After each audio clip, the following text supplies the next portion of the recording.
reforma agraria, participación política, si repito, si se le hubiese dado participación política a los miembros que hoy en día conforman las FARC, no existirían esos grupos guerrilleros.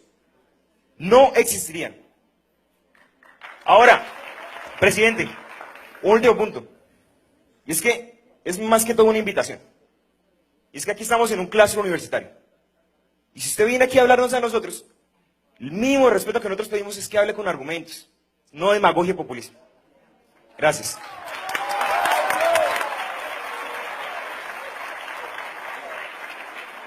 Primero, yo le voy a responder a usted con argumentos. Y no te queda lucido, joven, que apenas estás empezando la vida, pensar que lo tuyo sean argumentos y lo otro es demagogia. Pero te tomé nota. Primero, tú citas el artículo 25, que dice que no habrá amnistías. Es que las amnistías no tienen que ser explícitas, pueden ser en sus efectos. No te burles, que yo tomo muy en serio lo que tú me dices y te lo voy a responder con mucha responsabilidad. Segundo, no digamos nada. Dejemos que lo importante es que lo nuestro se pueda defender con argumentos. Si tú vas al artículo 60, encuentras lo siguiente, que los delitos atroces se investigarán, se juzgarán, se sentenciarán los máximos responsables, pero si en la primera etapa del proceso los reconocen, dice un inciso del artículo 14, no habrá cárcel ni condiciones de medida de aseguramiento. Y el gobierno dice que eso no es amnistía. Las cosas en el derecho no son como las llamen, sino como son. Eso es el efecto de la amnistía. La amnistía es no cárcel. La amnistía es suponer que el delito quedó borrado. La amnistía es elegibilidad.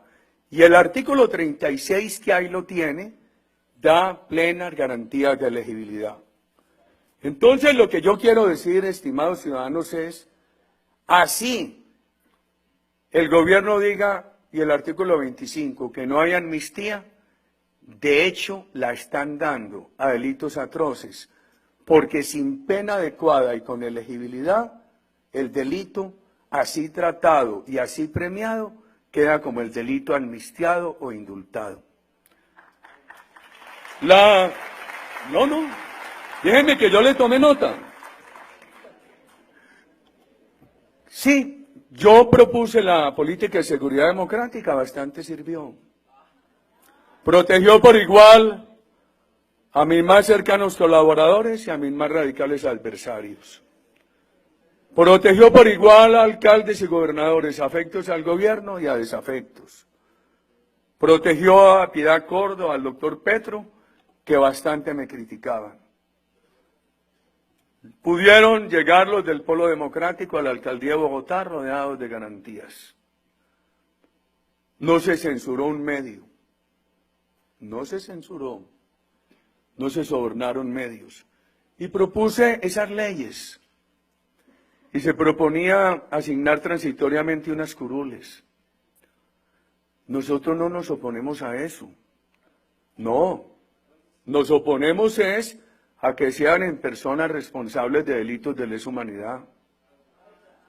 Eso tiene una profunda discrepancia, queridos amigos. Y alguna vez yo lo dije, porque suelo discutir estas cosas en público, por ahí como en el 2006 me lo propusieron, y habría entonces que discutir un cambio. Pero yo nunca lo permití, siempre tuve unos inamovibles. No, perdón, joven, nunca le propuse eso al Congreso, nunca lo propuse. Fueron discusiones con periodistas, en auditorios, etcétera. Nunca se le propuso. Ahora, hubo un momento en que en el primer referendo se quiso proponer, yo no estoy de acuerdo. Hubo un proyecto de ley que inclusive yo me opuse a él, que les daba 0 cárcel. Y ahí está el testimonio del comisionado entonces, el doctor Luis Carlos Restrepo, que le ha dicho, hoy injustamente perseguido por la justicia. al amparo de un exilio en Canadá. Un hombre que le hizo el bien al país de desmovilizar 47.000 personas. Y él ha dado el testimonio de que yo siempre exigí que hubiera cárcel. Recuerdo las reuniones en la presidencia con la Comisión Primera del Senado, donde les dije, tiene que haber cárcel. Se puso una cárcel para un periodo muy corto, 5 o 8 años. Y me criticaban que era muy corta. Pero los mismos que me criticaban que era muy corta hoy dicen que no debió haber para la FARC.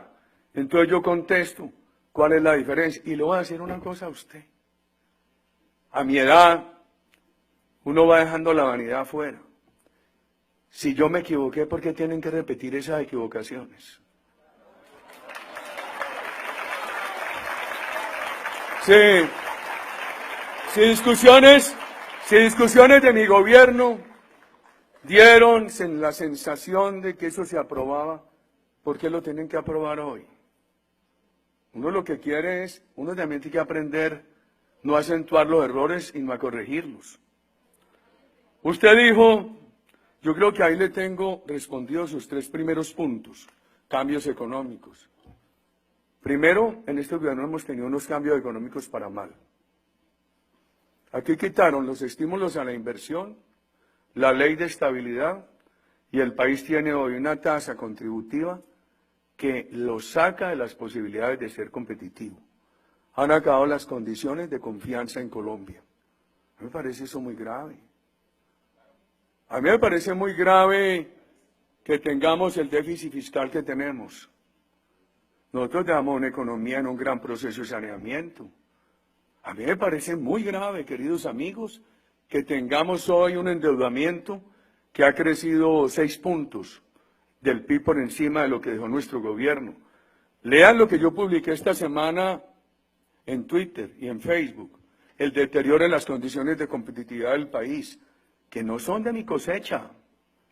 Es lo que han registrado los organismos internacionales, como el país que había bajado al puesto 37, había mejorado, se había situado en el 37, en el Doing Business, ahora está en el 54-56, y cómo ha perdido gran cantidad de puntos en otro índice de competitividad.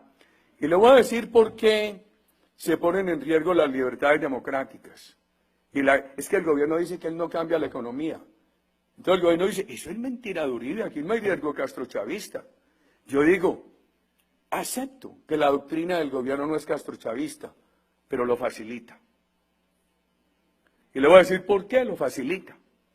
Lo facilita porque en el preámbulo el gobierno le aceptó a la FARC tratar todo el modelo económico.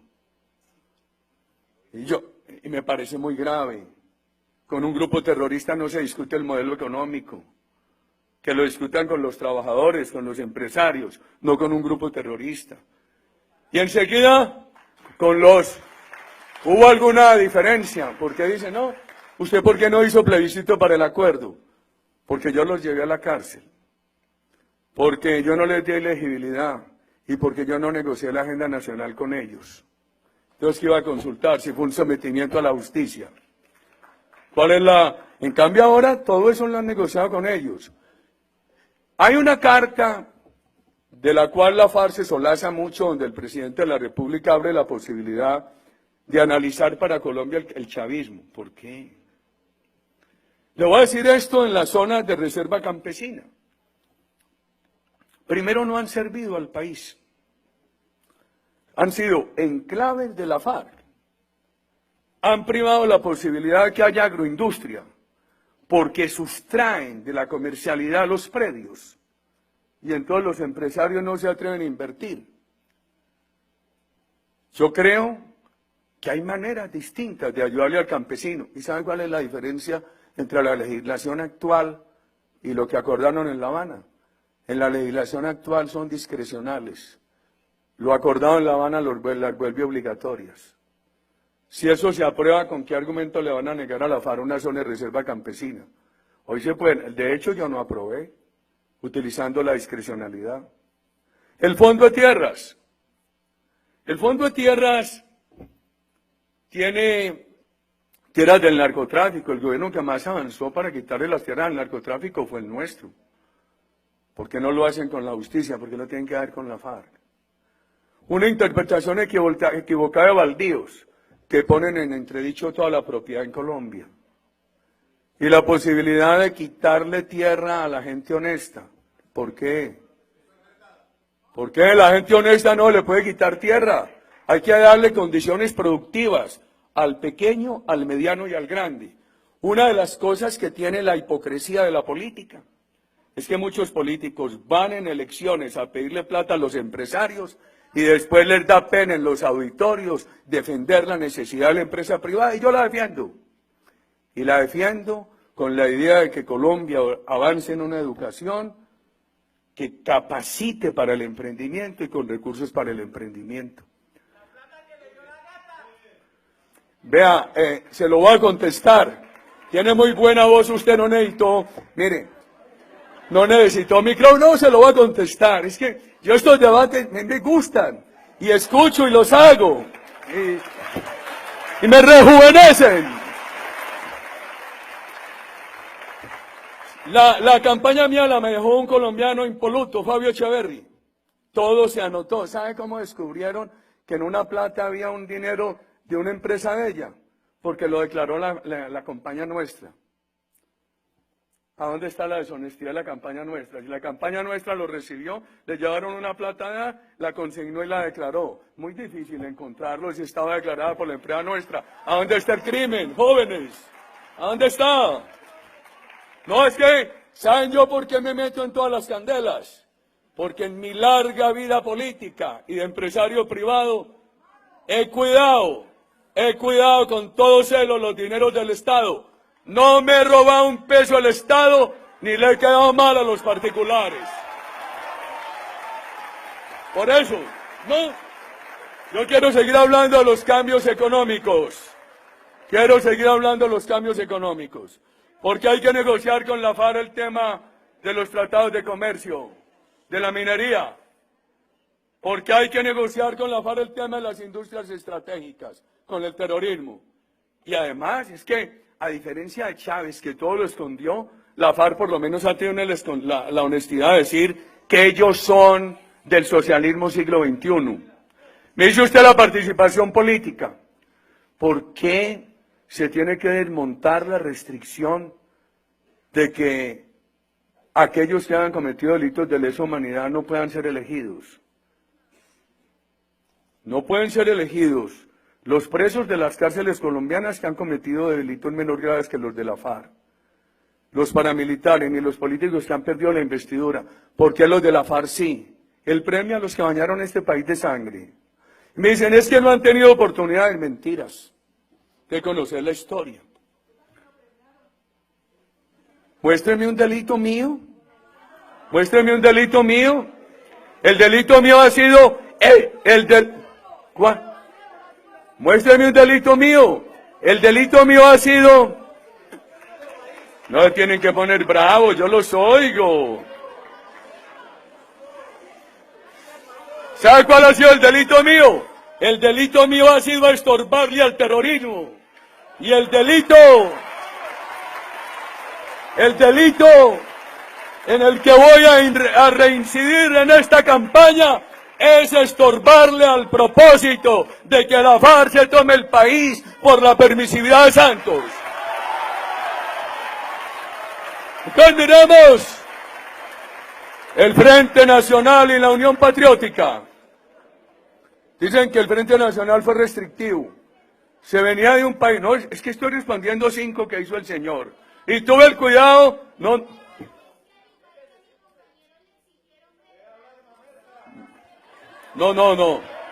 yo le tomé, no, yo con mucho gusto te escucho, pero no renuncio al derecho de responder en extenso.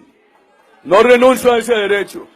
No acosen que si alguien está obligado a profundizar el tema, son ustedes que son la nueva generación que tienen más oportunidades de educarse que aquellas que tuvo mi generación. Dije que el Frente Nacional fue muy restrictivo. Fue un acuerdo transitorio para un país que llegó nuevamente a la democracia. Y sin embargo, el Partido Comunista tuvo su espacio en el movimiento revolucionario liberal. Y el Frente Nacional, por un lado, estaba el doctor Laureano Gómez, el doctor Jorge Leiva. Y por el otro lado también estaban los comunistas. No, es que hay que hablar de esto. La Unión Patriótica, que fue restrictivo, que ¿qué pasó con la Unión Patriótica? Faltó compromiso del Estado para protegerlos, pero sí, y ellos se mataron, porque combinaron las formas de lucha, porque mientras unos estaban en la política, los otros seguían en la guerrilla, y ha faltado valor civil para decir en estos auditorios que es tan censurable que al Estado le falte decisión para proteger la gente, como que muchos utilicen la política para combinarla con la guerrilla. La combinación de las armas de lucha le ha hecho un inmenso daño. Y les voy a contar esto. Había dos diputados, este presidente que desmontó al paramilitarismo, que era intocable. Hoy se habla muy fácil de los paramilitares porque están en las cárceles de Estados Unidos. Cuando yo llegué a la presidencia los veneraban. Nadie se atrevía a hablar mal de ellos en público porque les temían. Y el único gobierno que los enfrentó, el único presidente que los extraditó fue este que les habla. Pero les voy a hablar de la Unión Patriótica, ¿no? Es que usted me hizo un cargo, que ellos están pidiendo participación política. Mire lo que pasó con la Unión Patriótica. Y otro detalle. Cuando yo era gobernador de Antioquia, había dos diputados de la Unión Patriótica. Antonio Arenas y Beatriz Gómez Pereáñez. Están vivos. Al final de mi gobernación llegaron a decirme, gobernador, le agradecemos mucho a usted que nos protegió. Y muchachos, díganlo públicamente y nos mata la FARC. Entonces, yo recuerdo en 1988 recorrí varias ciudades de Alemania combatiendo yo a la FARC. Y tengo hasta una anécdota. Un día Braulio Herrera, que era de la FARC y estaba en el Congreso, que el país no va a estrenar ahora estos peligros.